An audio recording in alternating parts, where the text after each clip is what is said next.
Welcome back to Yang Daily. I'll be your host, Alex Cheney, bringing you all the Yang news you need to live your life right. So I guess I misspoke a bit yesterday. I meant to say that I was taking Thursday off, not Friday. Either way, the big news for both days is in here. Let's get into it. Shout out to our Tier 3 patrons, Peter Park and Shay Meehan, as well as all our other patrons. You are rock stars. Senators Sanders and Hawley made efforts to bring their bill for $1,200 checks to a vote today, but were blocked by Republican Senator Ron Johnson, who argued that we should be more worried about the deficit than saving lives and the economy. Worth noting that Johnson had no such concerns when he voted in favor of Trump's tax cuts, which were 7 times the cost and have ballooned the deficit. Considering that cash grants have actual evidence proving their efficacy in growing the economy to pay for themselves, unlike tax cuts, it could not be more clear that Johnson is just being a massive Johnson at the cost of American lives and livelihoods. If you'd like to let Ron know how much you appreciate his intervention, please see the links in the description for his phone number. Speaking of evidence, David Hope and the London School of Economics and Julian Limburg of King's College London released an analysis covering a range of levies applied on income, capital, and assets across 18 OECD countries, including the US, over the past half century. Their finding was that tax cuts for the rich over the last 50 years have not trickled down in the economy. They claim that the cuts benefited only those who received them, and there was no evidence that jobs were created or the economy grew as a result. It's only the latest of many studies finding the same. Trickle down is a myth. Trickle up is a proven phenomenon.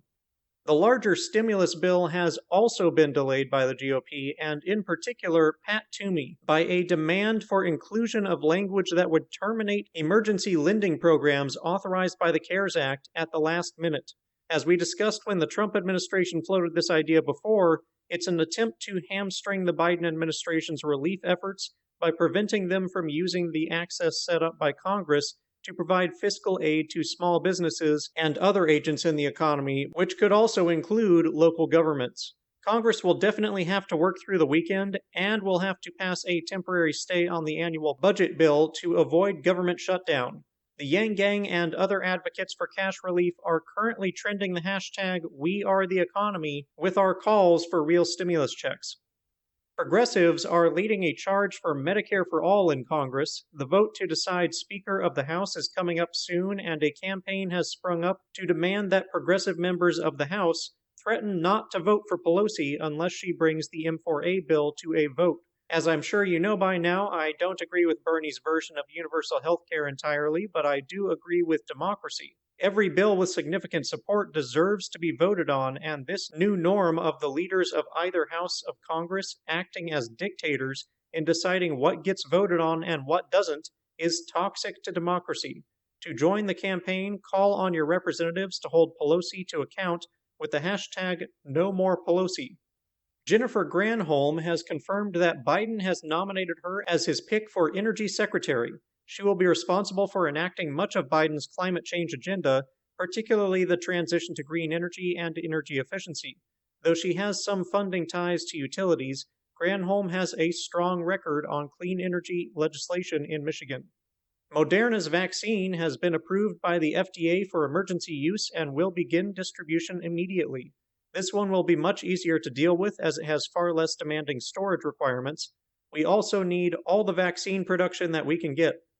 A new research paper by economics PhD student Benjamin Lurch just released with the findings that every industrial robot introduced into the workforce, on average, pushes 2 human workers out of the workforce, accounting for 15% of the labor force decline since the 90s. Bear in mind that this is just industrial robots, not counting robots in other industries or AI, and these workers left the workforce, not got another job.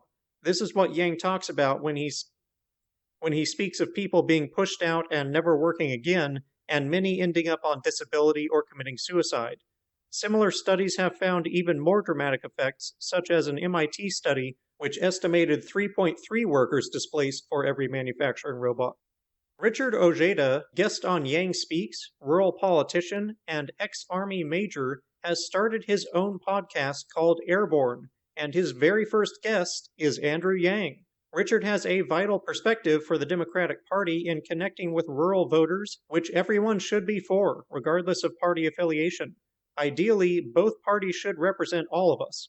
On his first visit to Yang Speaks, Richard notably revealed that when he was being trained to run for office, the only thing that the party cared about for him or anyone else was the ability to fundraise. And that is because decades of experience has shown fundraising to be the overwhelmingly deciding factor in who wins, regardless of policy. That should highlight how important public campaign finance is to making democracy work for the people, which is why we're fighting for Georgia so we can pass H.R. 1. Humanity Forward's 7th Day of Humanity event is a free math pin for everyone who becomes a recurring donor of $10 or more. It's one of the cool ones with just the letters embossed. And finally, remember the voter fraud parody from RepresentUs? Well, apparently they're making it a series, and their newest product is Lobby Wow, a parody of ShamWow commercials, but for lobbying Congress in kleptocratic America. And they actually ran this ad on TV in DC. After watching it, I don't know why we've been doing all this hard work. We just need to call this number. Trust me, you want to click the link below and watch it. And that'll do it for today's Yang Daily. Let Johnson know what you think of his job in Congress.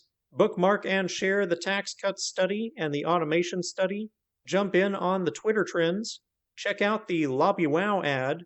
Don't forget to put in your half hour a day of phone banking or text banking to support the efforts in Georgia. If you need help, consult Humanity Forward, the Income Movement Aid Database, the Mission Asset Fund, or United Way, and don't forget to Yang Daily.